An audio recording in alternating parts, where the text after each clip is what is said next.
Hello guys. आज क्या कहते हैं दिस दैट का क्लास है और दिस दैट में हम आज पढ़ेंगे। हमारा आज का टॉपिक है दिस और दैट। दिस का मीनिंग होता ही है दैट मीन्स वह। दिस यानी यह, दैट यानी वह, इज यानी है, वाज यानी था, विल भी यानी होगा होगी, नाउन्स यानी संज्ञा, इन यानी में, ऑन यानी पर, अदर वर्ड यानी अन्य शब्द। अब देखते हैं कि दिस दैट का यूज कहाँ करते हैं, किस जगह पे करते हैं और किसके लिए करते हैं। दिस का प्रयोग हम पास में स्थित दो या दो से अधिक एक वचन संज्ञाओं के लिए करते हैं, जबकि दैट का प्रयोग हम दूर में स्थित दो या दो से अधिक एक वचन संज्ञाओं के लिए करते हैं। जैसे अगर हमें बताना है कि उस घर में किताब है, उस घर में किताब है, तो दैट का यूज करेंगे। अगर हमें ये बताना है कि इस घर में किताब है, तो हमें दिस का यूज करना है। यह शब्द आए तो दिस का यूज करेंगे और वह शब्द आए तो दैट का यूज करेंगे। इसके मैं कुछ स्ट्रक्चर लिखता हूं ताकि आपको समझ आए और कैसे मतलब कठिन से कठिन सेंटेंस को कैसे समझेंगे। पहले बेसिक्स से देखते हैं कि इसका मूल स्ट्रक्चर क्या है, इसके स्ट्रक्चर अकॉर्डिंग पढ़ेंगे ताकि हम सेंटेंस बनाने में हमको आसानी रहे। अगर ये जैसा भी देखो, इधर मैं लिखा हूं मीनिंग, ये दिस यानी यह है, दैट मीन्स वह है, इज यानी है, वज यानी था, विल भी यानी होगा होगी, नाउन्स यानी संज्ञा, इन यानी में, ऑन यानी पर, अदर वर्ड यानी अन्य शब्द। ये मीनिंग है और इसको हम ऐसे यहां लिख सकते हैं, जैसे इस भी बोलते हैं और वह को उस भी बोलते हैं। जैसे उस कमरे में, इन दैट रूम, इस नदी में, इन दिस रिवर। तो इस टाइप के। अब इसको मैं एक शेड्यूल से लिखूंगा बढ़िया तरीके से। ये मीनिंग हो गया गाइस। अब यहाँ देखते हैं, यहाँ मैं लिखता हूँ स्ट्रक्चर से। पहले हम पढ़ते हैं अफर्मेटिव,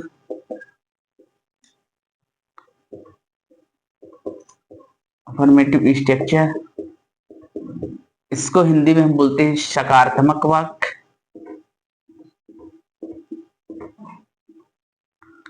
सकारात्मक वाक्य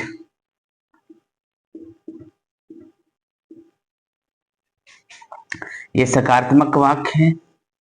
इसके कुछ स्ट्रक्चर इस टाइप के बनते हैं।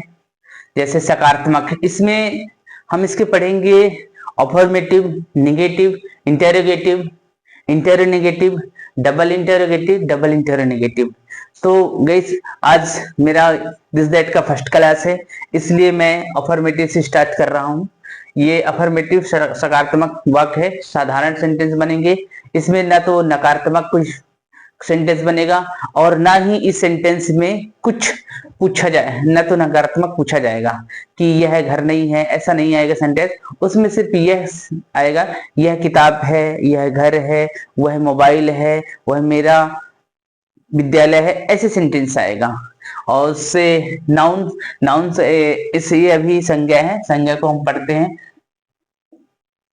नाउन। तो मैं आपको बता दूं कि किसी जगह के लिए हम यूज करते हैं नाउन्स, किसी के नाम में हम करते हैं, कोई जगह को बताने के लिए, किसी जगह के नाम बताने के लिए हम दिस दैट का यूज करते हैं, किसी व्यक्ति को बताने के लिए हम दिस दैट का यूज करते हैं, किसी वस्तु को बताने के लिए हम दिस दैट का यूज करते हैं। और नाउन, इसका कुछ डिफिनेशन इस टाइप का है। Noun is the name, noun is the name, person, place और थिंग। नाउन किसी नाम, किसी संज्ञा, किसी वस्तु, किसी व्यक्ति, किसी जगह के स्थान को हम संज्ञा या नाउन्स कहते हैं।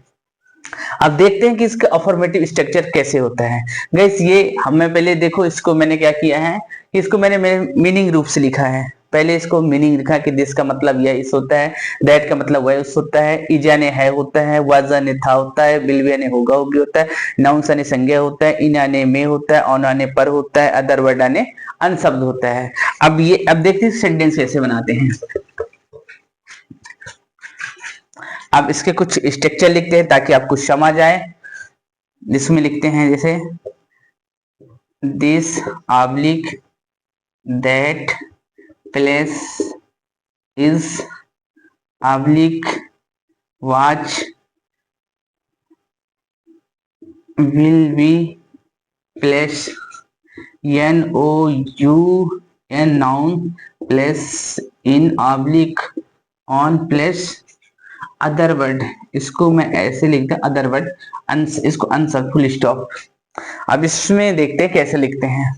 जैसे दिस को हम क्या लिखे थे, या लिखे थे, और वह को क्या लिखे थे, दैट को वह लिखे थे, और है का इज लिखे थे, था को वाज लिखे थे, और होगा होगी को विल भी यूज करे थे हम, और संज्ञा को क्या बोलते हैं, नाउन्स बोलते हैं, और मे को में इन बोलते हैं, पर को ऑन बोलते हैं, और ये होता है, इसको अदर वर्ड को अन्य शब्द बोलते हैं। देखो मैंने पहले मीनिंग लिखे थे सबका, अब मैंने इसको ना तरीकेबद्ध से लिखा है, मतलब सिस्टमेटिक ढंग से, कि कहाँ कैसे लगता है। इसको यह इस भी बोलते हैं, और उसको उस भी बोलते हैं, उस भी। अब देखते हैं, ये दोनों एक हैं, और इज वाज विल बी मैं आपको तरीके बता रहा हूं, और ये नाउन्स, और ये इन ऑन, और ये अदर वर्ड, ये है हो गया। जैसे इसको मैं नंबर डाल के बताता हूं, एक कैसे कैसे लगाते हैं, ट्रांसलेशन कैसे करते हैं। एक हो गया, ये दूसरा, ये तीसरा, ये चौथा, ये पांचवा स्टेप। हमको जैसे नंबरिंग दिया है, सेम नंबरिंग के अकॉर्डिंग हमको ट्रांसलेशन करना है। जैसे नंबर है, जैसे इसके स्ट्रक्चर के बारे में पढ़ के बताता हूँ। This oblique that plus is oblique was oblique will be plus noun plus in oblique on plus other word full stop. अब देखते हैं कि दिस और दैट दोनों एक हैं। इज वाज विल बी ये हेल्पिंग वर्ब है, ये नाउन्स है, ये कंजक्शन है, इन ऑन जोड़ता है, ये अदर वर्ड है। अब देखते हैं कोई सेंटेंस लेके, ये है नदी में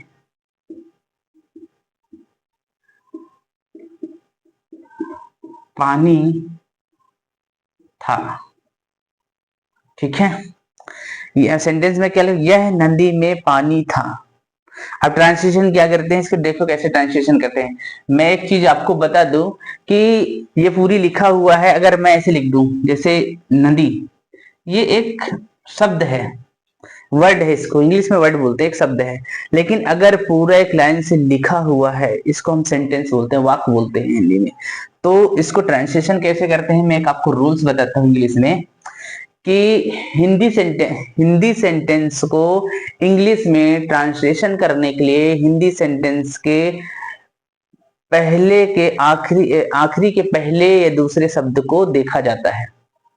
जैसे देखो, मैंने देखा क्या, यहाँ पास यह लिखा हुआ है, तो मुझे पता है, मैं यहां से खोजूंगा कि दिस और दैट, यह लिखा है, इसका मतलब यहाँ पास दिस यूज होगा, ये मैंने दिस यूज कर दिया। मैंने दैट यूज करता, लेकिन वह नहीं लिखा है, इसलिए मैंने यूज नहीं किया। अब देखते हैं कि इज वाज विल बी, यहाँ था है, किसके ऊपर था है, वाज के, तो मैंने क्या लिया, दिस वाज लिख दिया। अब मुझे यहां तक मेरा इसका ट्रांसलेशन, क्योंकि अब तीसरे में देखता हूँ, तीसरा यहाँ है। अब इसको ट्रांसलेशन कैसे करेंगे, नाउन्स यहाँ है, तो इसको मैं नंबरिंग लिख देता हूँ, पहले एक, फिर हिंदी में यहाँ होता है, और नाउन्स यहाँ होता है, तीसरा देखो कहाँ कहाँ मिल रहा है, चौथा ये यहाँ होता है, पांचवा यहाँ होता है ना। तो क्या इंग्लिश में सीधे स्ट्रक्चर जाते हैं, और जब हिंदी सेंटेंस को ट्रांसलेशन करते हैं तो इसके लास्ट साइड से ट्रांसलेशन करते जाते हैं, लास्ट साइड से। तो हमने क्या लिखा, दिस वाज। अब तीसरे में क्या है, नाउन्स है, तीसरे में नाउन्स कहाँ है, यहाँ पानी, तो पानी क्या बोलते हैं इंग्लिश में, वाटर बोलते हैं, तो मैंने वाटर लिख दिया। इसके बाद इन ऑन, यहाँ पास मे पर दिख रहा है आपको, बिल्कुल दिख रहा है, यहाँ पास मे है, मैंने इन लिखूंगा, क्योंकि मे का मीनिंग इन होता है, और नदी को रिवर बोलते हैं, तो इन दी रिवर, VER रिवर। ये ट्रांसलेशन हो गया कंप्लीट। अब जैसे दूसरा है दैट का यूज करते हैं, दैट का यूज कैसे करते हैं मैं बताता हूँ, दैट का यूज। तो दैट का यूज ये पहला हो गया। आप दैट का यूज ऐसे करते हैं, जैसे वह मेरा घर होगा, वह मेरा घर होगा। अब हिंदी सेंटेंस है, वह मेरा घर होगा, होगा। तो वह मेरा घर होगा। अब देखते हैं इसको, वह है तो दैट यूज करेंगे, बिल्कुल दैट यूज कर दिए। इसके बाद हिंदी सेंटेंस के लास्ट में देखते क्या है, होगा है। अगर यहाँ था होता तो वाज लिखते, है होता तो इज लिखते, होगा होगी है इसलिए हमने विल भी यूज कर रहे हैं। तो क्या है, विल बी,